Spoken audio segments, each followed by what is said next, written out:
할렐루야. YDP 예배 오신 여러분들을 예수님의 이름으로 축복하고 환영합니다. 오늘도 우리 예배를 기대하는 마음으로 우리 주님 앞에 일어나셔서 주님 앞에 우리 마음을 드리고 기도하는 시간 갖겠습니다. 다 같이 기도로 예배 준비하시겠습니다. 주님 슈알라샤라바라바라바라바라 오알라샤라바라바라바라샤라바라바라바라바라바라 오알라샤라바라바라바라바라바라바라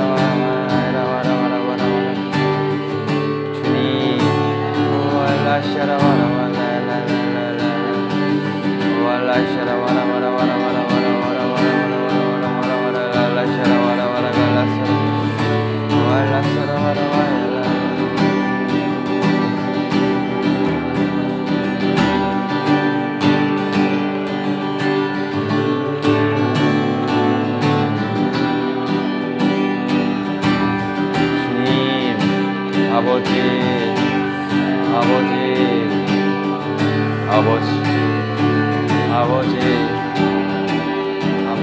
사정하시고 통치하시고 내 마음을 주님 들어주시고 부숴주십시오.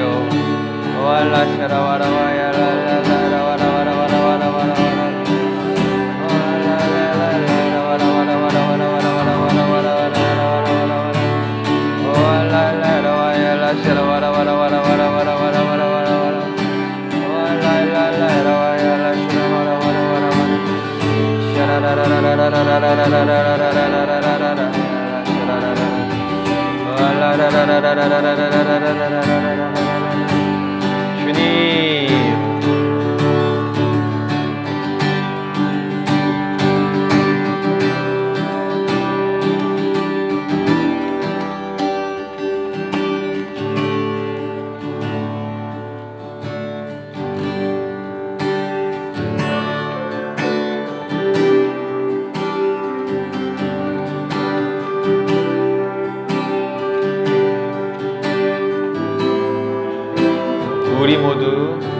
우리 모두 예배하는 자 되어 온전히 영과 진리로 주를 예배하자.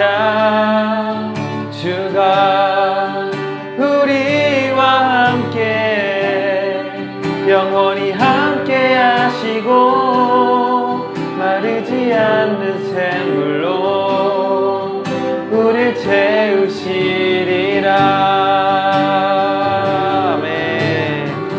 주님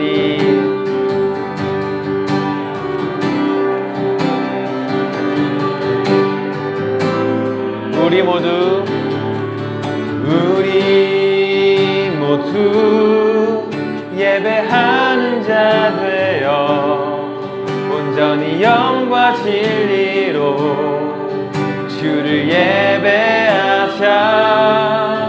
주가 우리와 함께 영원히 함께 하시고 마르지 않는 샘물로 우리 모두 예배하는 자 되어 온전히 영과 진리로 주를 예배하자.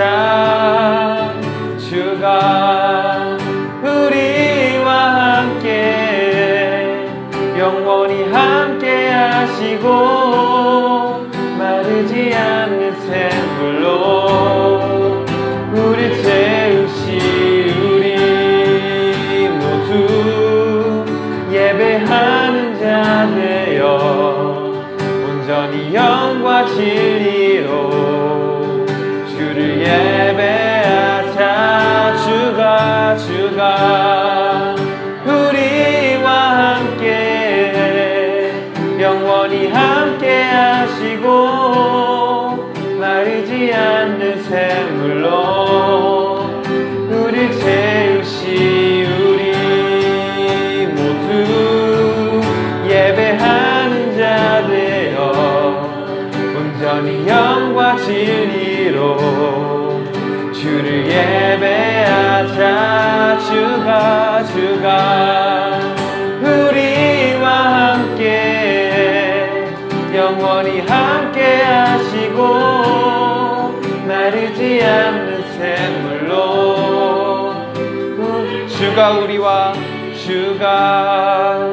우리와 함께 영원히 함께 하시고 마르지 않는 샘물로 우릴 채우시리라.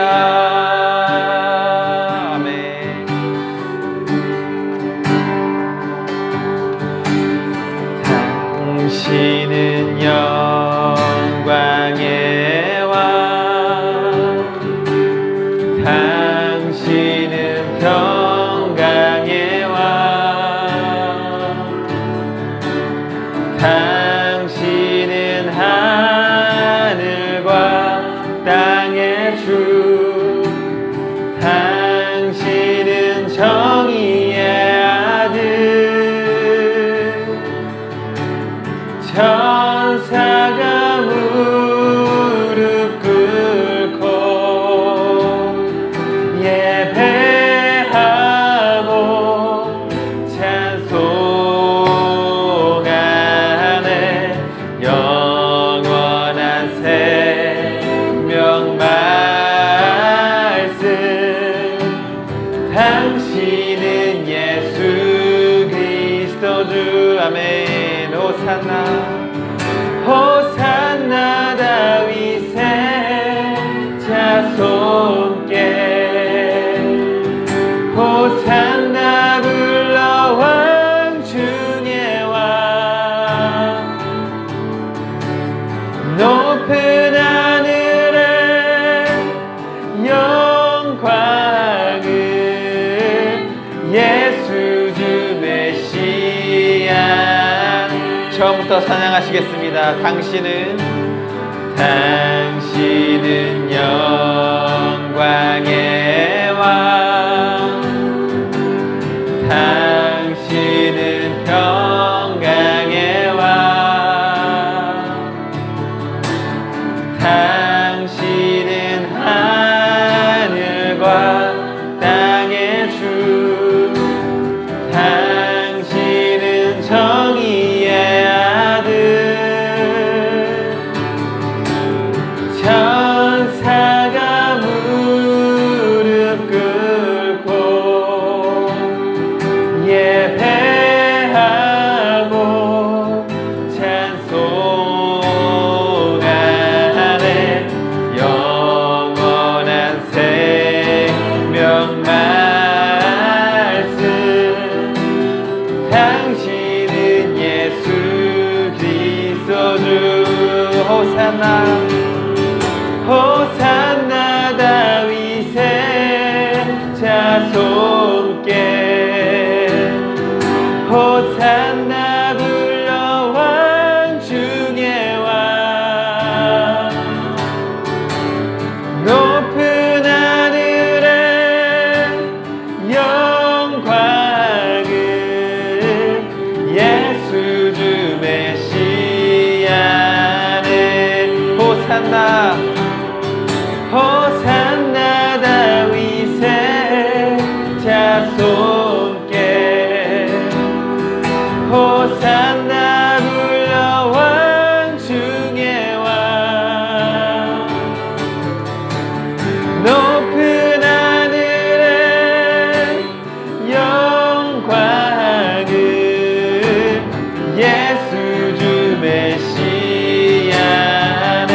호산나 다윗의 호산나 다윗의 자손께, 호산나 불러 왕 중의 왕. 높은 하늘에 영광을 예수 주 메시아네. 호산나 호산나 다윗의 자손께, 호산나 불러 왕 중의 왕. 높은 하늘에 영광을 예수 주 메시아. 주 메시아네 예수 주 메시아네 예수 주 메시아네 아멘.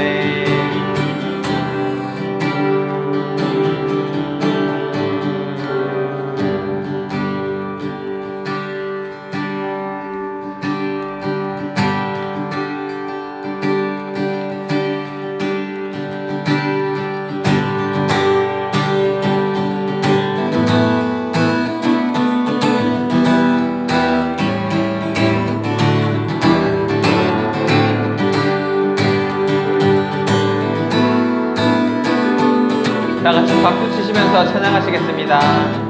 주의 이름 안에서 주의 이름 안에서 주의 성소로 가네는 우리 곳에 우리 기쁘게 왔네 거룩한 보좌 앞에서 따뜻함을 느끼네 우리 마음 경배하며 찬양의 제사 드리네 찬양의 제사 드리며 성소로 들어갑니다 찬양의 제사 드리며 성소로 들어갑니다 다시 찬양의 제사 드리며 찬양의 제사 드리며 성소로 들어갑니다 찬양의 제사 드리며 성소로 들어갑니 주의 말씀 주시고 주의 말씀 주시고 우리 감사드리네 주의 날개 그늘미 우리 피난처 됐네 주의 길을 따르며 우리 주께 순종해 모든 상황 속에서도 찬양의 제사 드리네 아멘 찬양의 제사 드리며 성소로 들어갑니다 찬양의 제사 드리며 성소로 들어갑니다 우리 모두 주님께 우리 모두 주님께 감사의 제사를 드리세 우리 모두 주님께 아멘 기쁨의 제사 드리네 찬양의 제사 드리며 찬양의 제사 드리며 성소로 들어갑니다 찬양의 제사 드리며 성소로 들어갑니다 다시 찬양의 제사 드리며 찬양의 제사 드리며 성소로 들어갑니다 찬양의 제사 드리며 성소로 들어갑니다 우리 모두 주님께 감사의 제사를 드리세 우리 모두 주님께 기쁨의 제사 드리 아멘 우리 모두 주님께 우리 모두 주님께 감사의 제사를 드리세 우리 모두 주님께 기쁨의 제사 다시 한번 고백합시다 우리 모두 주님께 우리 모두 주님께 제사를 드리세 우리 모두 주님께 기쁨의 제사 드리네 아멘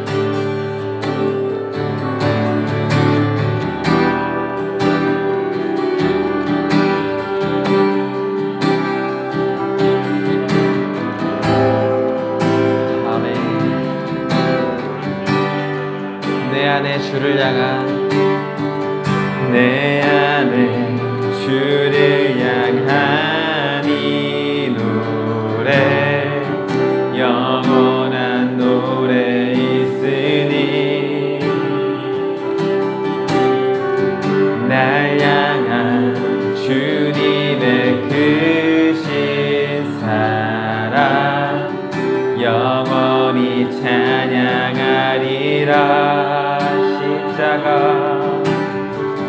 십자가 그 사랑 찬양하리. 날 구원하신 그 사랑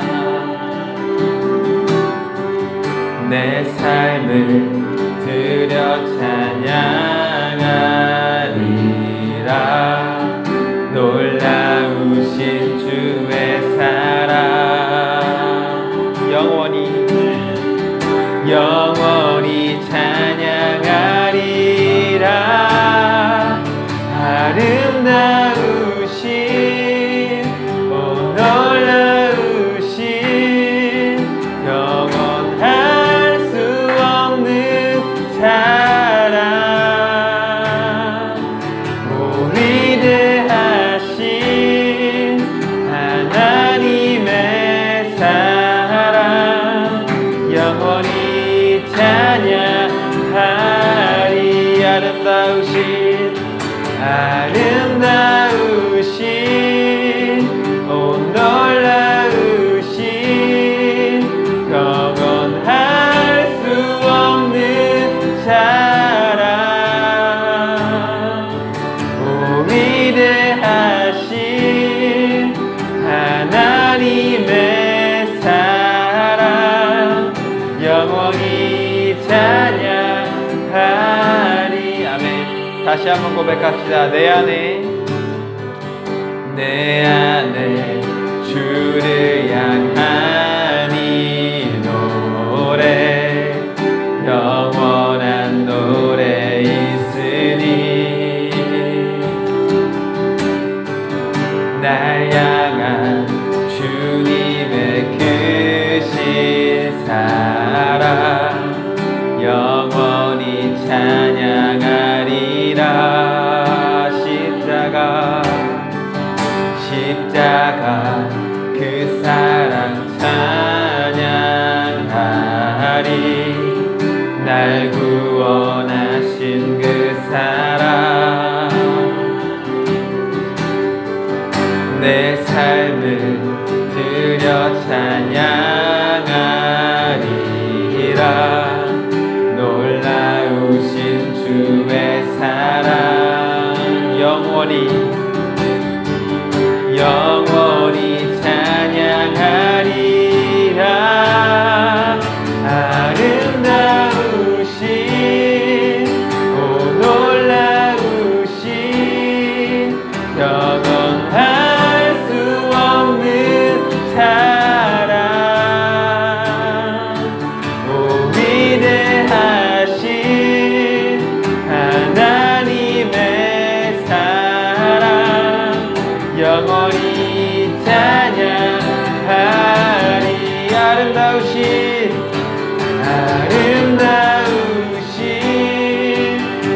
놀라우신 아멘. 할 수 없는 사랑 위대하신 하나님의 사랑 영원히 찬양하리. 주와 같은 분 없습니다.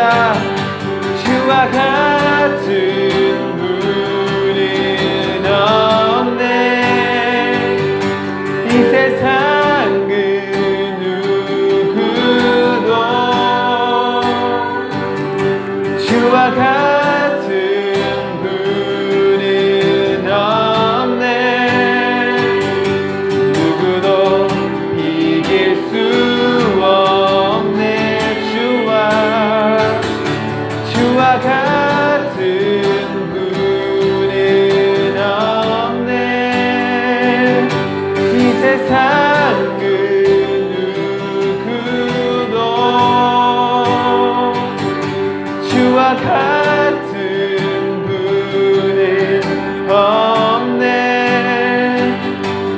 누구도 비길 수 없네. 아름다우신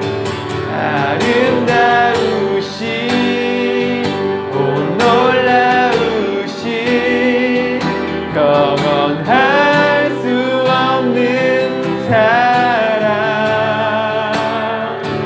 오 위대하신 하나님의 사랑 영원히 찬양하리.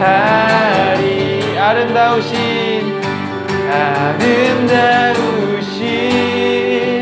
오 놀라우신 영원할 수 없는 사랑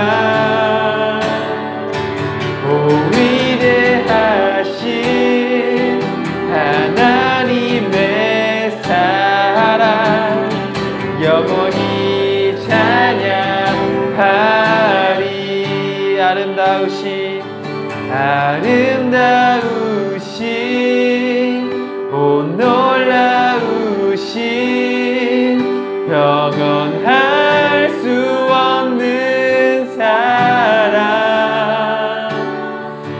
오 위대하신 하나님의 사랑 영원히 찬양하리.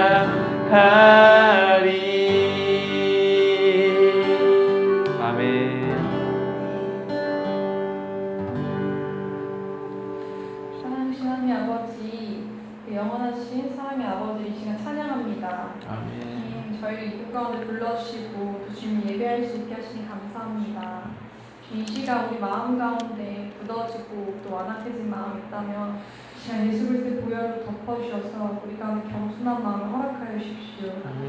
우리에게 천국 백성으로 좀 초대하실 때 우리가 천국 시민으로서 하나님의 말씀을 듣고 또 순종할 수 있는 마음을 주님 준비시켜 주십시오. 오늘 말씀 선포하시는 김성환 선생님 목소리 가운데 성령님 함께하여 주시고 하나님 마음이 우리 가운데 오늘 부어지는 시간 되도록 성령님 인도하여 주십시오. 모든 것 주님께 올려드립니다. 감사하며 예수님의 이름으로 기도합니다. 아멘. 반갑습니다, 여러분. 어떻게 행복하십니까? 네. 우리 같이 한번 옆 사람을 보면서 외쳐봅시다. 그리스도 안에 생명 있고, 그리스도 안에 부요가 있습니다. 그리스도 안에 치유가 있고, 그리스도 안에 길이 있습니다. 그리스도 안에 진리가 있고, 그리스도 안에 영원한 생명이 있습니다. 근데 왜 자꾸 다른 길을 보십니까? 그리스도 안에 모든 생명과 부요와 진리와 길이 있기 때문에 우리는 그리스도를 소유한 자입니다. 하나도 부럽지가 않습니다. 전혀 부러움이 없습니다. 그렇죠? 복음의 어마어마한 생명을 받고도 여전히 내가 누구인지 모른 채 여전히 불행하다고 생각한다면 그건 엄청난 복음을 받고도 사치하는 삶입니다. 전 그렇게 믿습니다. 지금 여러분 그 모습, 우리 지금 이 모습이 어쩌면 누군가한테는 하루라도 살고 싶어하는 이 온전한 모습을 갖고 있는지도 모릅니다. 우리는 하나님께 너무 많은 걸 받았고 이미 모든 것을 받았습니다. 여러분 복음 받은 자가 뭡니까? 하나님 편에서 우리에게 전부를 주신 겁니다.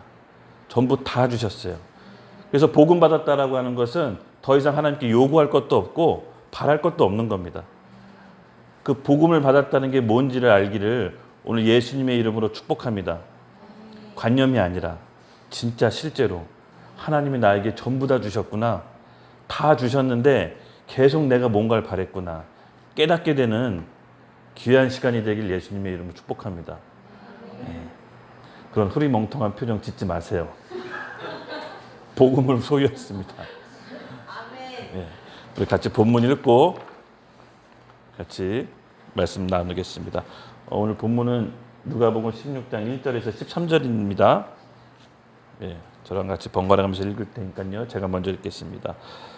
또한 제자들이 이르시되 어떤 부자에게 청지기가 있는데 그가 주인이 소유한 낭비한다는 말이 그 주인에게 들린지라. 주인이 그를 불러 이르되 내가 내게 대하여 들은 말이 어찌되느냐 네가 보던 일을 세마라 청지기 직무를 계속하지 못하리라 하니 청지기가 속으로 이르되 주인이 내 직분을 빼앗았으니 내가 무엇을 할까? 땅을 파자니 힘이 없고 빌어먹자니 부끄럽구나.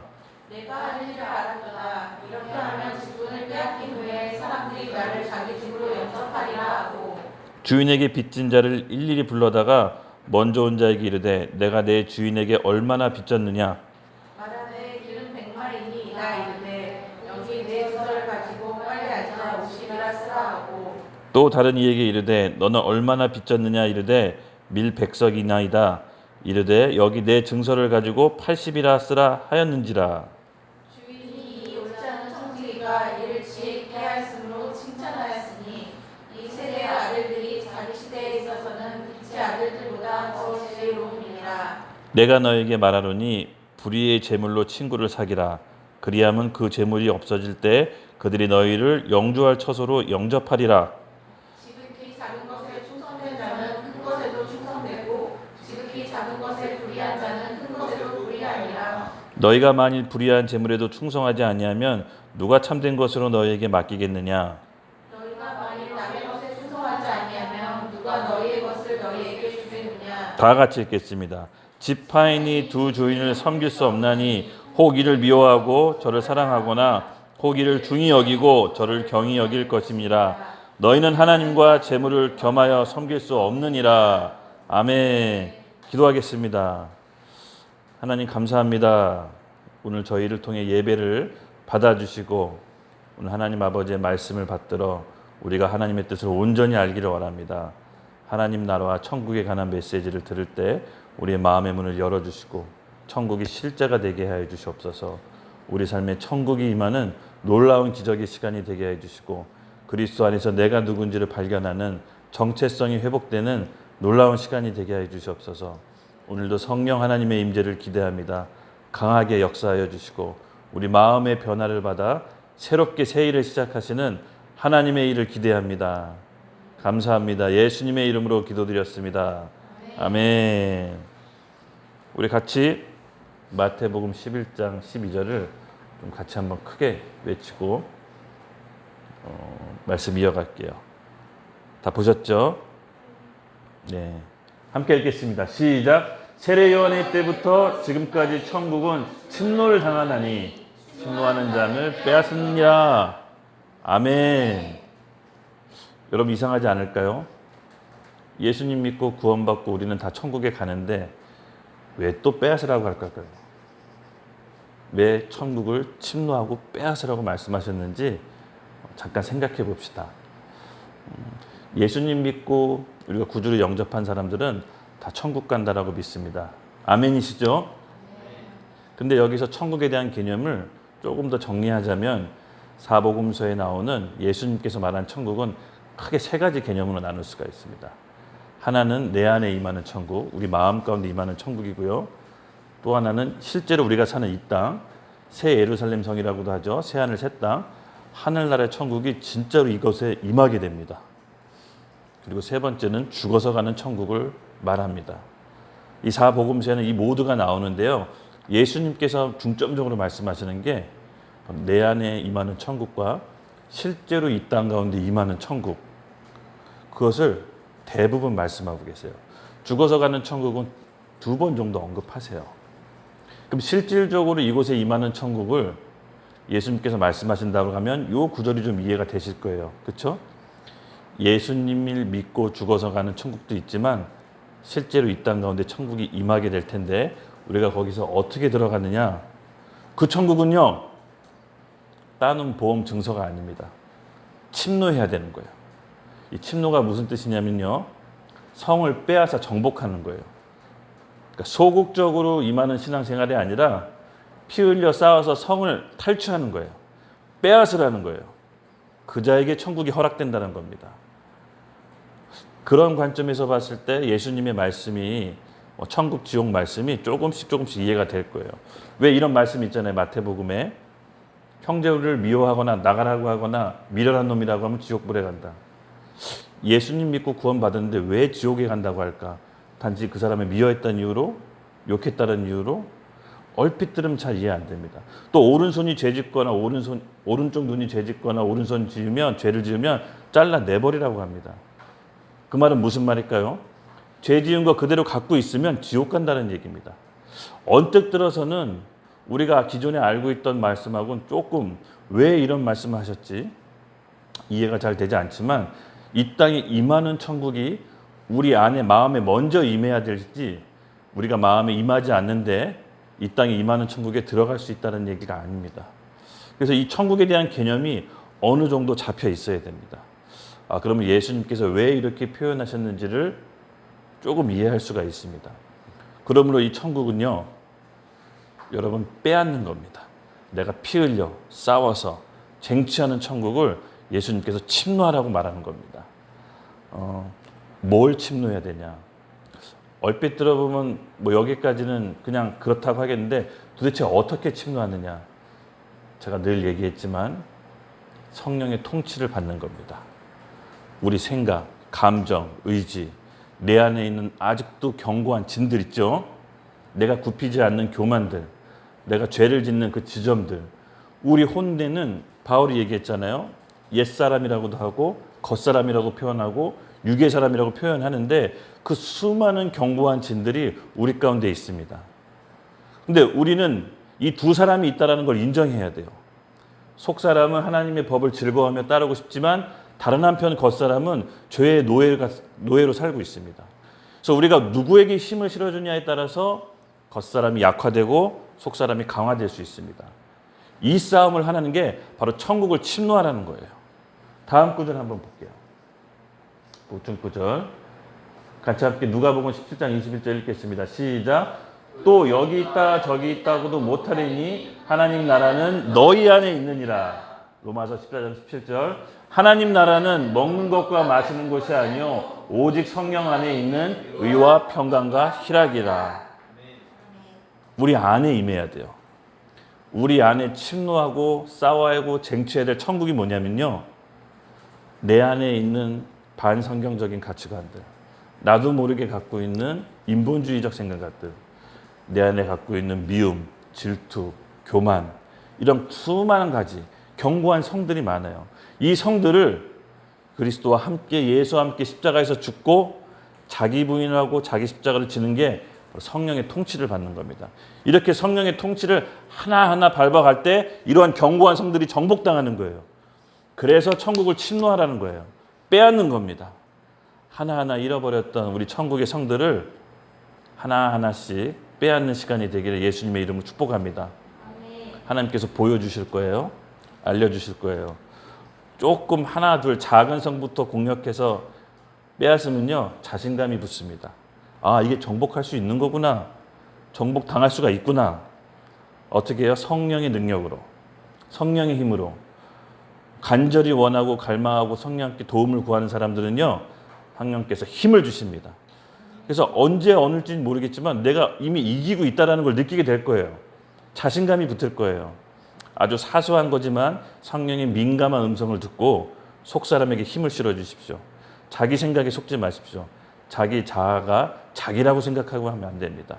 분명히 성령께서 우리는 영으로 이끌고 계세요. 무엇에 순종해야 되는지. 그때 우리가 의지를 선택하는 겁니다. 속사람에게. 아셨죠? 계속해서 우리는 지금 이 과정을 겪고 있습니다. 저와 여러분은 고통스럽습니다. 하지만 할 수 있다라는 자신감이 붙었습니다. 왜냐하면 성령께서 우리와 함께 계시죠. 언제까지? 영원히. 이게 대박입니다. 우리의 연약함도 아시고 우리의 기도도 들으실 때문에 우리와 영원히 함께 하신다는 무슨 말씀입니까? 우리가 포기하지 않으면, 우리가 손을 내려놓지 않으면 성령께서 포기하지 않는다는 말씀이십니다. 그러므로 우리가 함부로 포기하지 맙시다. 오늘 졌기 때문에 내일 진다는 것이 아니라 오늘 졌으니까 성령에 의지하지 않고는 내가 내 힘으로 할 수가 없구나. 그걸 깨닫고 우리 성령의 통치를 받음으로 잃어버렸던 천국의 성을 하나하나씩 되찾읍시다. 아멘 하셨습니다. 아멘.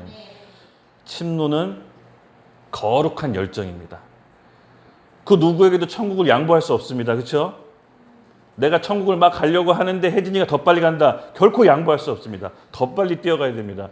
우리의 영혼에 영원히 달린 문제인데 누구에게 양보하겠습니까? 바로 이 침노라는 건 거룩한 열정입니다. 누구에게도 양보할 수 없는, 누구에게도 빼앗길 수 없는 그 천국에 대한 열정. 그래서 예수님이 침노하라는 겁니다. 이 말씀을 우리가 오늘 새깁시다. 침노하는 모든 이에게 예수 그리스도의 이름으로 우리 마음 가운데 천국이 임할지어다. 성령의 통치가 임할지어다.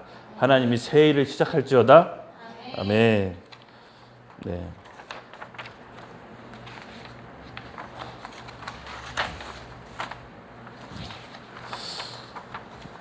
지난 시간 잠깐 복습할까요?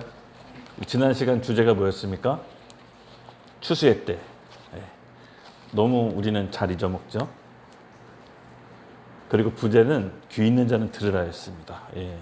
지난 시간 그냥 요점만 간단히 얘기하면 등불 아시죠? 등불. 등불은 뭐라고 했습니까? 예수 그리스도의 복음. 복음의 빛. 우리가 예수님을 믿는 즉시 우리 안에는 등불이 있습니다. 근데 등불을 얻고도 그 엄청난 빛을 얻고도 말 안에 두거나 침상 밑에 두면 그것이 얼마나 비효율적이고 손해입니까? 등불은 어디다 둬야 되죠? 등경. 등경 위에다 둔다는 것은 그때 당시 집안이 온 집안을 밝힐 수 있는 곳이 바로 가장 잘 보이는 곳이 등경입니다.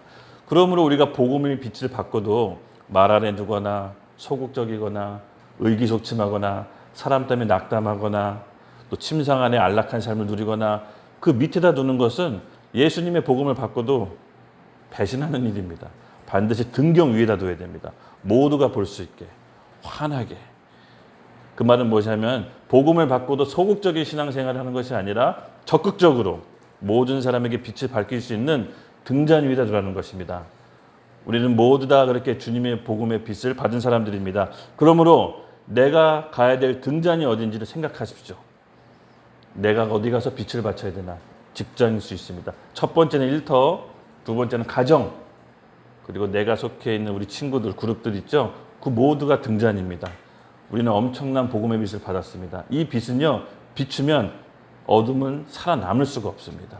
하나님께서 우리에게 그 빛을 주셨어요. 등잔 위에다 빛을 거는 우리 모두가 되길 예수님이 축복합니다. 그리고 두 번째 비유가 있었죠. 씨 뿌리는 자. 이 씨 뿌리는 자는 뭐라고 했죠? 씨에 담겨진 그 씨, 농부는 그 씨가 땅 밑에서 어떻게 자라는지 모릅니다. 하지만 농부가 해야 될 일은 뭐라고 그랬죠? 씨를 뿌리는 겁니다. 전도도 마찬가지입니다. 전도는 예수 그리스도의 도를 전하는 겁니다. 전하는 거지 믿게 하는 게 아닙니다. 도를 전할 때 그 씨가 그 사람 가운데 어떻게 자라나서 열매 맺는지 알지 못합니다. 그러므로 우리가 전도를 너무 어렵게 생각하는데 그렇지 않습니다. 씨는 뿌리는 겁니다. 뿌렸을 때 그 땅에 심겨진 그 씨는 땅 속에서 어떻게 죽어서 미랄이 돼서 줄기가 나고 싹이 나서 자라나는지 알 수 없지만 하나님은 아신다고 했죠. 농부는 즉 씨에 대한 믿음이 있습니다. 하나님이 어떻게 자라나게 하실 거라는 믿음이 있습니다. 비록 땅 아래에 있는 동안은 전혀 육안적으로 알 수 없지만 분명히 자라나고 있습니다. 그 기다림의 시간이 있는데 농부에겐 그 믿음의 시간이 필요한 겁니다. 결국 땅을 박차 올라 줄기가 나서 큰 나무가 됐을 때 하나님께서 열매를 맺게 되는데 곡식이 무르익을 때 하나님이 낫을 댄다고 했죠. 낫을 댄다는 건 무슨 뜻입니까? 심판이기도 하지만 그리스도 믿는 자들에게는 하늘나라의 천국 잔치입니다. 왜 낫을 댑니까? 믿는 우리를 위해서. 낫을 대지 않거나 심판이 없으면 이 세상에 아무런 가치와 의미가 없습니다. 우리 신앙생활도 종말이 없다면 무슨 의미가 있겠습니까? 낫은 종말을 상징하는 거지만 우리를 위한 겁니다. 믿는 그리스도 안에. 그동안 믿음을 지키고 사는 우리에게 하나님께서 천국 잔치로 베는 거예요. 추수해서 구별하는 겁니다. 그러므로 낫은 축복입니다. 여러분 우리가 이 개념을 잘 알고 있어야 됩니다. 그렇죠? 그러니까 예수님께서 사복음서를 아무리 들여다보고 공부해도 부인할 수 없는 게 실제로 이 땅에 임하는 천국을 어떻게 준비해야 되는지 거의 80% 이상 설명했어요. 제가 연구한 바로는. 너무 놀라운 사실이더라고요. 아니 왜 그동안 이렇게 보지 않았지? 정말로. 저는 그냥 죽어서 예수님 믿고 죽으면 일단 천국 간다는 생각에 아무 노력도 하지 않은처럼 소극적으로 살았어요. 실제로. 왜냐면 그렇게 배웠기 때문에. 근데 조금만 성경을 자세히 들여다보니까 와, 예수님 믿고 어떻게 준비해야 되는지 80% 이상 설명해 놨어요. 너무 깜짝 놀랐습니다. 어떻게 보면 제 나름대로의 제 안에 종교 개혁이 일어났던 것 같아요. 그러므로 여러분 정말로 천국을 침노하고 예수님의 이 땅의 왕권을 갖고 재림하실 때 우리가 어떤 마음으로 준비해야 되는지 실질적인 준비를 우리 하늘나라 킹덤 오브 갓 29번째 시간인데요. 오늘도 기대하는 마음으로 하나님께서 우리에게 무슨 메시지와 어떤 마음의 뜻을 알게 해주실지 기대하는 마음으로 들읍시다. 오늘은 결국은요, 가장 중요한 부분을 건드리실 겁니다. 결코 하나님 편에서 양보할 수 없지만 우리가 한 번은 뛰어넘어야 되는 부분인 것입니다. 지난 시간까지 여기까지 했고요. 오늘 본문 말씀으로 들어가겠습니다. 본문 말씀, 불의한 청지기 비유. 사실 이거 준비하는데 시간 꽤 오래 걸렸어요. 딱 해석이 이게 잘 안 되더라고요. 그러니까 좀 불의한 청지기 비도덕적으로 이렇게 어떻게 보면 살았는데 이걸 칭찬한단 말이죠. 이걸 이해하기가 언뜻 이해가 안 됐어요. 그럼 이렇게 살라는 걸까? 주인 몰래 재물을 이렇게 그렇죠? 허랑방탕하게 쓰다가 걸렸는데 그 걸린 걸 덮어 씌우려고 자기 나중에 살 길을 마련하려고 빚진 사람들 불러다가 거짓 증서를 써줘요.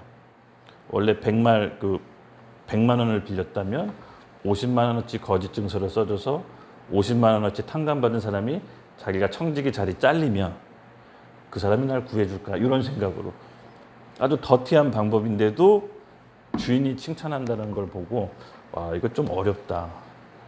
근데 이 깊은 뜻, 여러분 우리가 성경을 볼 때 도덕 윤리적으로 보면 안 됩니다. 도덕 윤리적으로 보면요, 이 답이 안 나와요. 성경은요, 살아계신 하나님 말씀으로 이 66권의 성경이 오늘 살아계신 생명의 떡으로 우리가 온다는 것을 여기셔야 됩니다. 처음부터 끝까지 다 하나님 말씀이라는 거 믿으시죠? 어느 하나 마음에 안 들다고 버릴 수가 없을 것 같아요. 이 하나님께서 주신 이 산 떡, 하나님 말씀을 우리가 오늘 잘 한번 곱씹으면서 우리에게 어떤 메시지를 주시는지 한번 우리가 귀 기울여 봅시다. 1절의 청지기는 주인의 집사, 간사 혹은 대리인, 주인과의 관계적인 고용에서 관계 맺은 사람. 그러니까 좀 종하고는 달라요. 노예랑 다른 계약 관계에 맺어진 대리인이라고 보시면 됩니다. 근데 이 청지기가 상징하는 바는요, 크리스찬들을 상징하는 것이 아니라 교회 밖에 어떻게 보면 믿지 않은 세상의 사람들을 상징하고 있어요. 약간 예수님이 믿지 않은 사람의 행태를 보면서 믿는 우리를 조금 이런 표현 쓰면 모르지만 깐다? 정신 차려라? 뭐 이렇게 좀 표현하는 것처럼 뉘앙스가 전체적으로 본문 내용이 들렸거든요. 3, 4절에 이렇게 얘기하고 있습니다. 청지기가 속으로 이르되 주인이 내 직분을 빼앗으니 내가 무엇을 할까? 땅을 파자니 힘도 없고 빌어먹자니 부끄럽구나. 내가 할 일을 알았도다. 이렇게 하면 직분을 빼앗긴 후에 사람들이 나를 자기 집으로 영접하리라 하고. 네. 청지기는 흥청망청 주인이 없는 동안 주인의 재물을 탕진하고 맙니다. 근데 주인이 들었어요. 너희 집 재산, 네가 맡긴 청지기가 다 쓰고 있다라고 그 소리를 들었습니다. 그래서 청지기한테 주인이 어느 날 나타나서 결산하자고 합니다. 셈을 하자, 이제 끝내자. 내가 너의 불의한 짓을 다 들었다. 청지기 난처한 상황이 돼버렸죠. 그런 난처한 상황 속에서 청지기가 어떻게 머리를 꿰냅니까? 움츠그리거나 이렇게 좀 소극적이 아니라 더 한번 배팅합니다. 과감하게 일을 벌립니다. 자기네 집에 빚지던 사람들을 다 몰라놓고 거짓 증서를 써줍니다.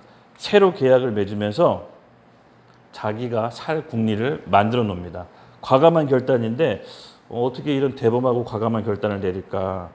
지금을 따지면 진짜 이거 가중처벌, 특수절도에다가 사기에다가 완전 가중처벌인데 이 사람 마음이 이랬던 것 같아요. 갈 때까지 가보자. 이제 빌어먹자니 용기가 없고 육체 노동을 해서 돈을 벌자니 내가 힘이 없는데 어떻게 보면 지식 지능 범죄인 것 같아요.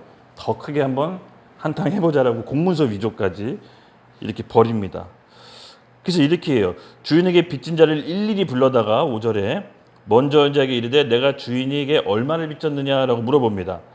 그때 6절에 말하기를 기름 100마리나이다 이르되 여기 내 증서를 가지고 앉아 빨리 앉아 50이라 쓰라 하고 50이라는 거 탕감해 주죠. 주인 몰래 주인 마음대로 자기가 주인 재산을 이렇게 농락합니다. 7절에 이르기를 또 다른 이에게 이르되 너는 얼마나 빚졌느냐 이르되 밀 100석이나이다 이르되 내가 내 증서를 가지고 80이라 쓰라 하였는지라 자기 마음대로 막 깎아줍니다. 근데 이게 어찌된 영물입니까? 주인이 칭찬을 해요. 한참 고민했어요. 8절에 이렇게 나옵니다. 주인이 이 옳지 않는 청지기가 이를 지혜 있게 하였으므로 칭찬하였으니 이 세대의 아들들이 자기 시대에 있어서는 빛의 아들들보다 더 지혜로움이다. 아, 우리를 까는 말이구나.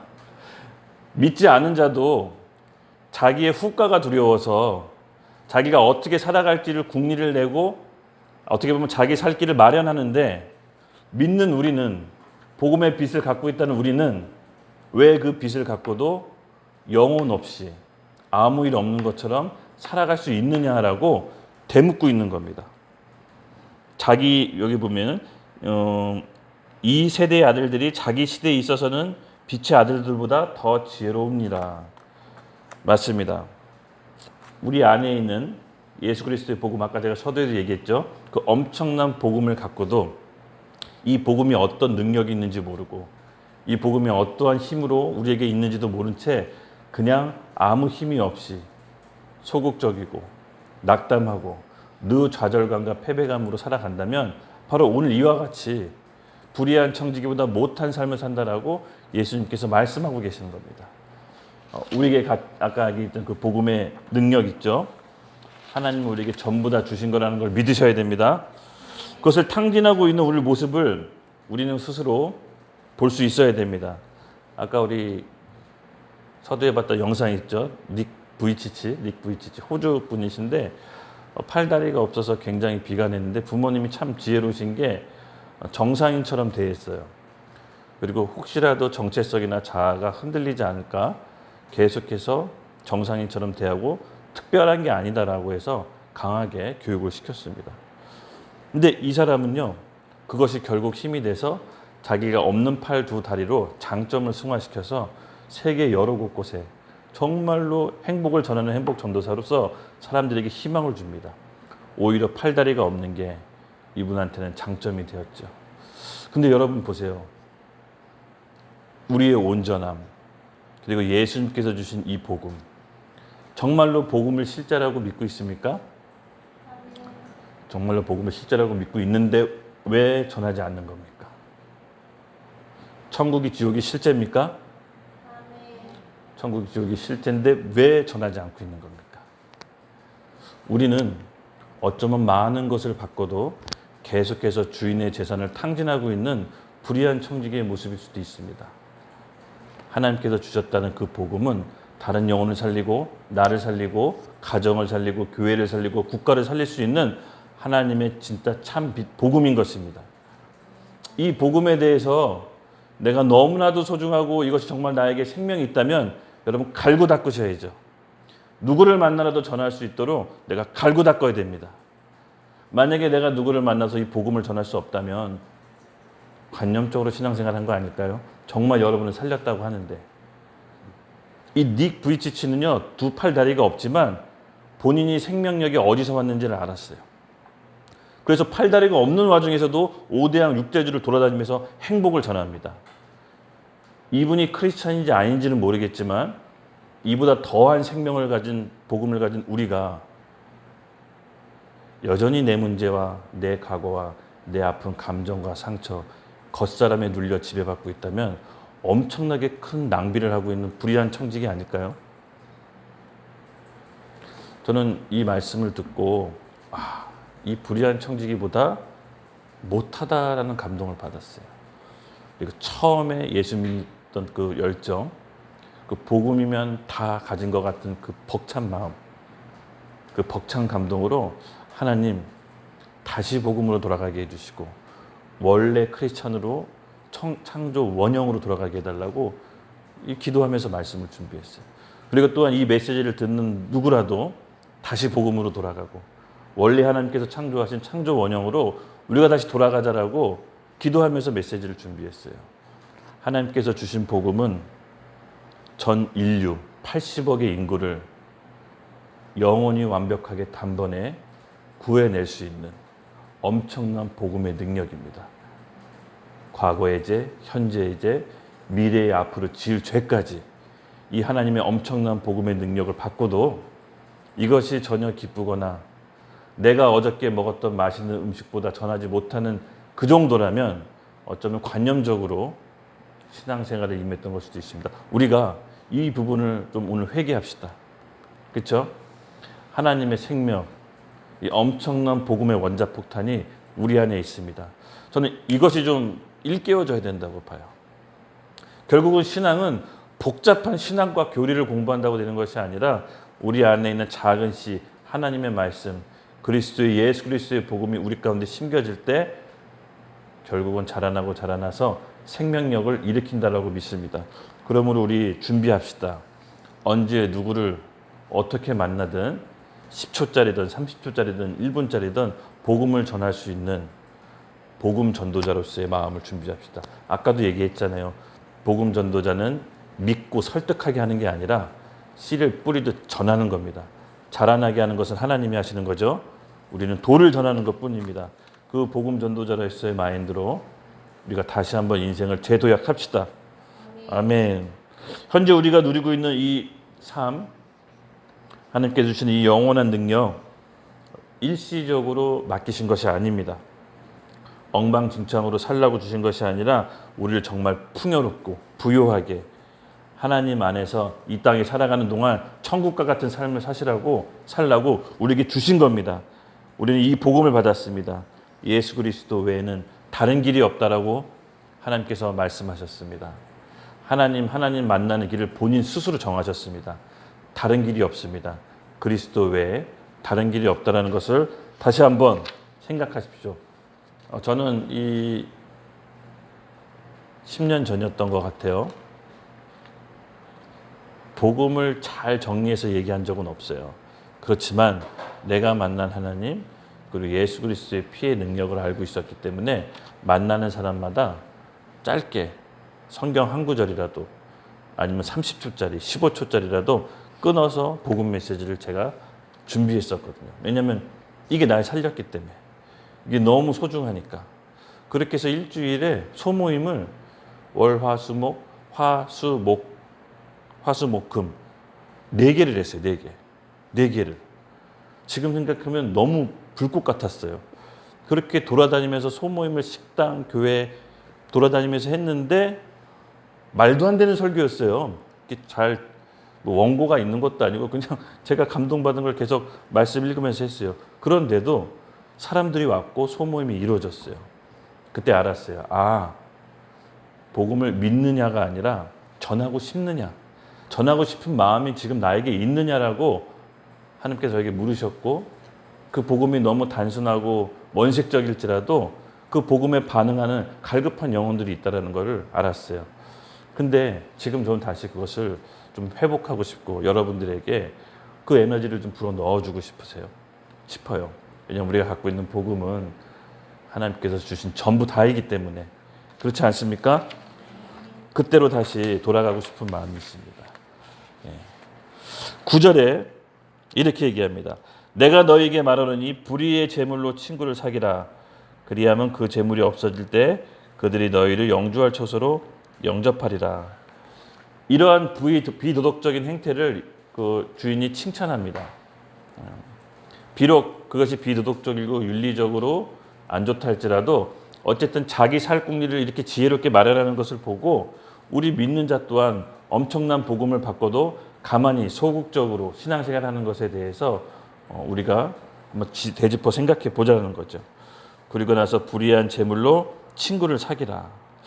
불의한 제물로 친구를 사귀라라는 말을 갖고 좀 한참 고민했어요. 불의한 제물로 도둑질해서 친구에게 주라는 건가? 그렇게 해서 친구를 만들라는 건가? 근데 그게 아니라 이 말의 어원을 보면요. 이 유대인 개념은 여러분 선악으로 보시는 거 알죠? 유대인의 세계관은 선 아니면 악이에요. 하나님 편에서 선 아니면 그것은 악이에요. 그래서 불의한 재물이 어떻게 뉘앙스로 쓰여진 거냐면은 하나님께로 오지 않은 세상은 다 악이라고 봤어요.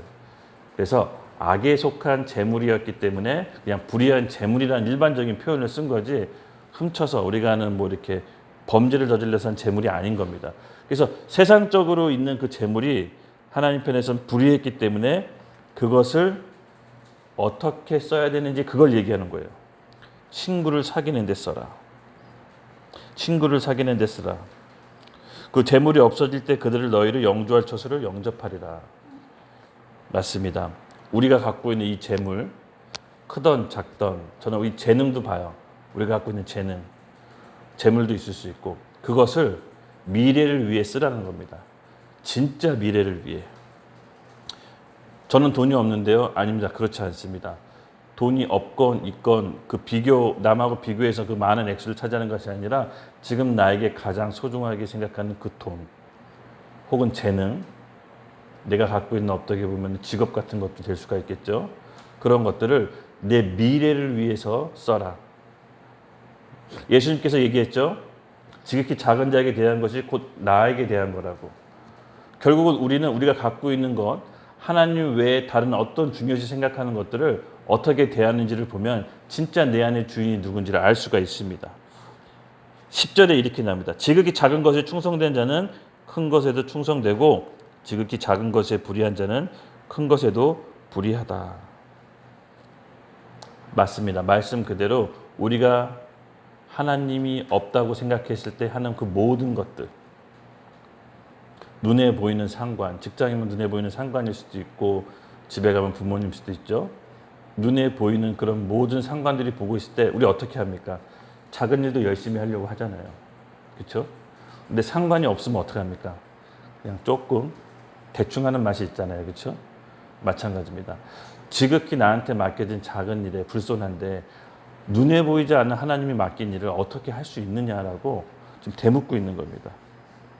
우리가 하나님께서 맡기신 재물이 있다면 크고 작은 게 중요한 게 아니라 그것을 어디에다 써야 되는지를 하나님을 경외하는 사람은 성령께서 알려주십니다. 여러분 갖고 있는 재물과 재능이 있다면 그것을 어디에다 쓸지 우리 같이 함께 기도해 봅시다. 11절에 또 이렇게 얘기합니다. 너희가 만일 불의한 재물에게도 충성하지 아니하면 누가 참된 것을 너희에게 맡기겠느냐.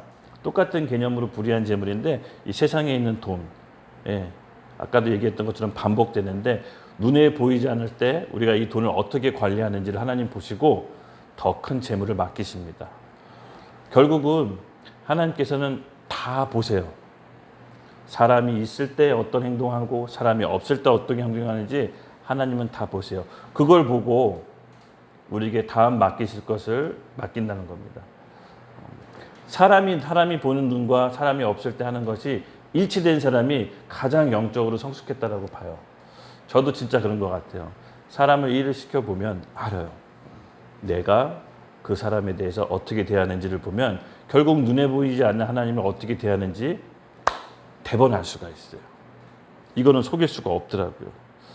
그러므로 우리가 정말 하나님 앞에서 불의한 청지기가 되지 않기 위해서는 주인이 없을 때나 있을 때나 동일한 모습으로 섬깁시다. 결국 하나님께서 그걸 카운트하세요.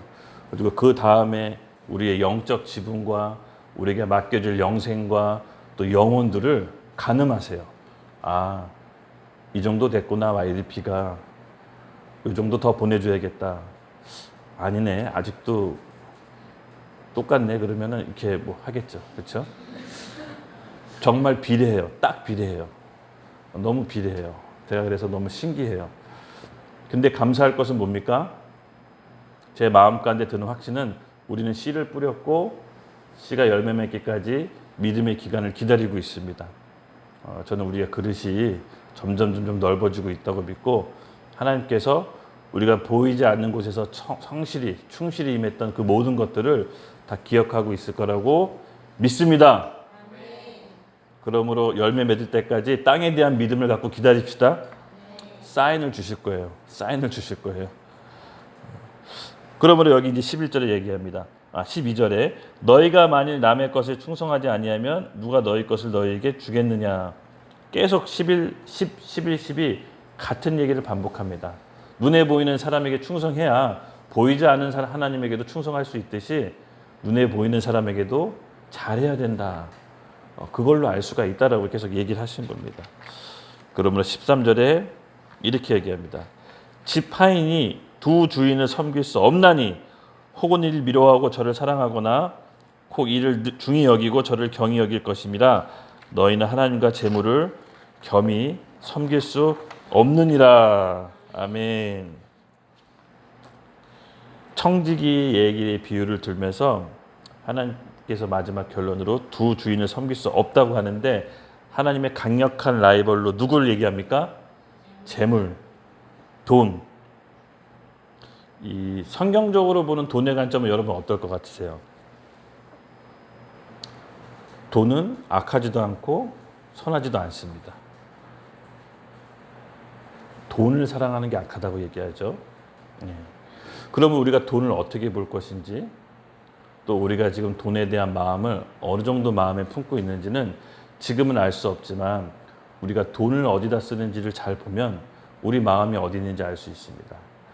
성경적으로 봤을 때 그 돈에 대한 것은요, 돈을 갖고 있는 그런 두 가지 오해가 있는 것 같아요. 돈은 악하다. 또 돈을 많이 버는 것은 하나님의 축복이다. 맞을 수도 있고 틀릴 수도 있는데요. 돈은 악하지도 않고 선하지도 않습니다. 돈은 그냥 어떻게 보면 잉여수단이죠. 가치에 대한 잉여수단, 또 교환수단. 우리가 어떤 물건을 살 때 돈으로 교환하잖아요. 그렇죠? 그래서 돈에 대한 오해가 있다면 그 오해는 사실은 내가 돈을 얼마만큼 사랑하느냐에 따라서 나오는 것 같아요. 요새 들어 이 보면은 코인 유행하잖아요. 혹시 여러분들도 코인 하는 분 계세요? 코인? 성경적으로 봤을 때도 코인, 그리고 불로소득 있죠. 노동하지 않고 벌어들이는 투기, 부동산 투기라든지 증권 투기, 코인, 그런 여러 가지. 즉 만문신은요, 문화를 통해서 시스템을 만들어서 돈에 대해서 죄의식이 없게끔 만들어요. 그러니까 우리가 돈을 모으는 것도 사실은 하나님께서 축복일 수가 있습니다. 근데 그 돈을 어떻게 모으느냐, 그 과정도 성경적으로 봐야 돼요. 투기해서 시스템적으로 착취 시스템을 만들어서 내가 아닌 다른 사람을 통해서 그 착취 시스템으로 내게 부를 가져다 준다. 범죄는 아닐 수 있지만 성경적으로 봤을 때 옳지 않은 그런 시스템, 착취 시스템 문화를 만드는 게 만문신이 하는 겁니다. 우리도 그 안에 들어가서 세상 사람들도 코인을 하는데요. 저희도 해도 되지 않을까요? 뭐 법적으로 범죄가 아니잖아요. 네, 법적으로 범죄가 아닐 수도 있지만 성경적으로 봤을 때는 올바르지 않을 수가 있습니다. 그러므로 우리가 하나님의 가치관에 입각해서 돈을 어떻게 바라볼 것인지가 너무나 중요한데 바로 오늘 내린 결론이 그것입니다. 청지기 비유를 통해서 하나님께서 우리에게 알려주시는 것은 하나님과 재물을 겸히 섬길 수 없다라는 겁니다. 눈에 보이는 사람들, 관계, 돈, 재물, 약속, 이런 모든 것들이 사실은 돈 중심 위주로 돌아가게끔 이 세상 가치 시스템이 만들어져 있습니다. 이 돈의 노예가 되면요, 여러분 생각보다 풀려나기가 쉽지가 않습니다. 정말 쉽지가 않아요. 이 신앙하고 돈은 밀접하게 관련이 있는데 선교지 한번 나가보셨죠? 나가보신 분들, 신앙을 포기하는 게 쉬울까요? 자기 생활 수준을 낮추는 게 쉬울까요? 신앙을 포기하는 게 더 쉽습니다.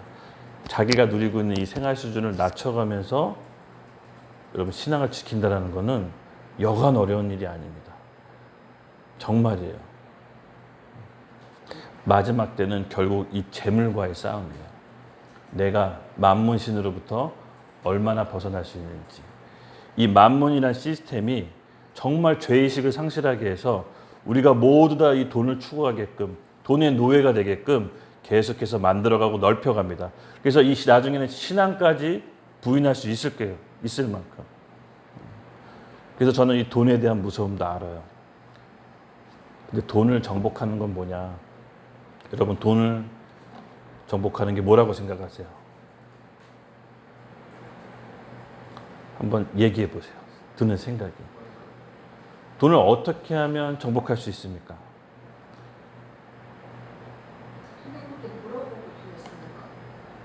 네. 돈은 남에게 줄 때 정복당합니다. 돈은 크리스찬들은 흘려보내는 것입니다. 이것이 내 거라고, 내가 준 재물이라고, 내 능력과 내 힘으로 얻은 재물을 움켜주는 순간 사실은 내가 돈을 통제하고 다스리는 게 아니라 돈의 노예가 돼서 돈에 먹어 들어갑니다. 저는 그걸 알고 있어요. 하나님께서 재물을 주시는 이유는요, 궁핍하고 가난하게 살라는 게 아니라 하나님께서 재물을 주시는 이유는 영혼 구원과 하나님 나라를 확장하라고 우리에게 주시는 겁니다. 그래서 하나님이 정확히 얘기하시는 거예요. 재물과 하나님을 겸히 섬길 수가 없다고. 불가능하다고. 하나님의 가장 강력한 라이벌은 바로 재물입니다. 다음 구절 한번 같이 읽을게요. 마태복음 6장 19절에서 21절입니다. 같이 읽겠습니다. 시작. 너희를 위하여 보물을 땅에 쌓아두지 말라. 거기는 좀과 등록이 행하며 도둑이 구멍을 뚫고 도둑질하느니라. 오직 너희를 위하여 보물을 하늘에 쌓아두라. 거기는 좀이나 동록이 해하지 못하며 도둑이 구멍을 뚫지도 못하고 도둑질도 못하느니라. 내 보물이 있는 그곳에 내 마음도 있느니라. 아멘. 크리스찬은 두 주인을 섬기는 것이 불가능합니다. 여러분, 우리가 하나님께서 재물을 얻는 그런 축복을 주셨다면요, 그 돈이 있는 곳에 우리 마음이 있듯이 우리가 어디에다 이 돈을 써야 될지 하나님께 기도하며 묻고 그 돈을 흘려보냅시다. 중요한 거는 아무리 수조 원, 수백조 원을 쌓는 그 대재벌가라도 죽을 때 갖고 갈 수가 없습니다. 이 전도서에 이런 구절이 있었죠. 우리 전에 매일 예배할 때 돈을 모으고 집을 사고 땅을 산들 내가 죽으면 다 남들이 가져갈 걸 생각하니까 이 모든 게 다 헛되다라고 멘붕이 오는 그 전도서의 기자의 말씀이 떠오릅니다. 맞습니다. 물론 우리가 너무 궁핍하고 가난하게 살아도 하나님께 또 시험이 들지만 먹고 살고 어느 정도 우리 생활을 유지하는 데 있어서 넘치는 것들은 저는 하나님 나라 복음을 위해서 써야 된다고 믿습니다. 그럴 때 하늘나라에 영원히 썩지 않는 하늘 보물 창고에 쌓아두는 겁니다. 믿으시죠? 네. 저는 그것을 매번 실천하려고 노력합니다. 결국은 저도 알아요. 사람인지라 돈을 좋아합니다. 돈에 안락함이 있어요. 돈이 주는 안정감, 돈이 주는 위로가 있어요. 돈이 주는 안정감. 근데 이게요, 어느 순간 나도 모르게 하나님과로 교체가 돼요. 너무 교묘해요. 결국 믿는다고 믿지만 돈을 택하는 것을 제가 장사 사업하면서 수도 없이 제 모습을 봤어요. 결국 하나님을 믿고 한다고 하지만 돈을 한다는 걸 제가 알았기 때문에 이 마음 가운데 돈과 하나님을 겸히 섬긴다는 게 너무나 어렵다는 걸 알고 정말로 내가 지금 즐기고 있는 여가생활, 내가 먹고 있는 이 음식, 하나님을 믿겠다고 하지만 당장 이게 줄어드는 게 무서워서 못 내려놓는 경우가 너무 많아요. 이게 여러분 생각보다 엄청나게 어렵습니다. 이 훈련을 저는 조금씩 여러분들이 했으면 좋겠어요. 결국은 마지막 때는요, 돈과의 싸움이에요. 재물과의 전쟁이에요. 내가 주인을 누구로 삼고 있느냐가 결국 저는 마지막 때의 싸움의 하이라이트라고 봐요. 그러므로 오늘 주제의 결론입니다. 두 주인. 우리 확실하게 하나님한테 입장 표명합시다. 그렇죠? 사람들 앞에서 시인하지 않으면 예수님께서 하나님 아버지 앞에서 우리를 시인하지 않는다고 했어요. 그러나 하나님께 우리가 시인하면 우리 예수님도 아버지 하나님께 우리를 시인한다고 했어요. 바로 이겁니다. 우리가 하나님 앞에 분명한 입장을 표명해야 될 게 뭐냐? 돈과 하나님이 우리 가운데 갈등을 줬을 때 그의 나라와 의를 먼저 구하는 겁니다. 제가 여러분한테 큰 간증 하나 할 게 있는데 다음에 해드릴게요. 간증 언제 할지 조율을 하고 있는데 하나님이 이렇게 막 참으라. 이번 설교에 넣을까요? 근데 아니라고 말씀하셔서 간증을 하나 넣어드릴게요. 대박일 겁니다. 그래서 저는 알아요. 그의 나라 의를 구하면 죽을 것 같지만 죽지 않는다라는 거. 꼭 죽을 것처럼 해주세요. 근데 죽지 않게 해주세요. 그래서 그의 나라와 의를 구하는 게 제 영혼에 얼마나 감사한지 몰라요. 그건 경험하셔야 됩니다. 제가 입 아프게 100번 얘기해도 한 번의 경험이 여러분 영혼을 살립니다. 기도할게요. 그의 나라와 의를 먼저 구하고 우리 결론은 뭡니까? 하나님과 재물 둘 다 섬길 수 없습니다. 하나님 앞에 분명한 입장을 취합시다. 지금부터 하면 됩니다. 지금부터 우리가 합시다. 우리 같이 기도할게요. 우리 같이 좀 일어나서 하나님 앞에 분명한 입장을 취합시다. 당신은 영광의 왕.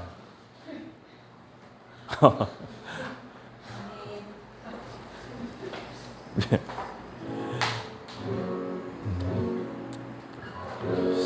감사합니다, 주님. 오늘 우리 가운데 하나님 말씀해 주셔서 정말 하나님 나라에 대한 실제와 천국 복음에 대한 실제를 들려주셔서 감사합니다. 정말 예수님을 선택하기 원합니다. 우리 안에 우리도 두 주인을 모시고 있었지만 이제 한 주인만을 선택하기 원합니다. 특별히 재물에 대해서, 돈에 대해서 우리가 분명한 입장을 하나님한테 취하기를 원합니다. 아버지 하나님, 이 재물에 대해서 마지막 때의 싸움, 만몬신의 시스템으로부터 우리를 보호하여 주시고 하나님께서 우리에게 주셨던 그 재물이 있다면 하나님 나라 영혼을 위해 흘려보낼 수 있도록 우리에게 믿음을 더하여 주시옵소서. 특별히 우리가 그리스도 안에서 누군지를 다시 한번 확인하기를 원합니다. 그리스도 안에서의 정체성을 확고히 갖게 하여 주시옵소서. 하나님 안에서 누군지 알 때 마지막 때 방황하지 않습니다. 주님, 우리 여기 모인 청년들에게 그리스도 안에서 새로운 피조물이 무엇인지를 알게 해주시고 다시 복음으로 원래 크리스찬으로 돌아갈 수 있도록 우리에게 성령의 힘을 더하여 주시옵소서. 마침 기도하겠습니다. 하나님 감사합니다. 오늘 예배도 주님께서 기뻐하시는 온전한 예배가 되기를 갈망합니다. 저희 마음 가운데 하나님께서 뜻을 오늘도 풀어주시기를 믿습니다. 오늘 마음 가운데 하나님께서 주신 그 뜻을 순종함으로 한 주를 살아갈 수 있도록 저희에게 은혜를 베풀어 주시고 또 날마다 그리스도 안에서 우리가 누군지를 잊지 않고 살아갈 수 있도록 성령님 하나님 우리에게 계시하여 주시옵소서. 또 한 주 살아가는 우리에게 하나님 안에서 온전한 나라가 이루어질 수 있도록 우리 마음도 지켜주시고 우리 마음에 큰 하나님 나라에 대한 확신을 더하여 주시옵소서. 복음으로 온전히 세움받을 수 있는 사람 될 수 있도록 축복하여 주시옵소서. 감사하며 예수님의 이름으로 기도드렸습니다. 아멘.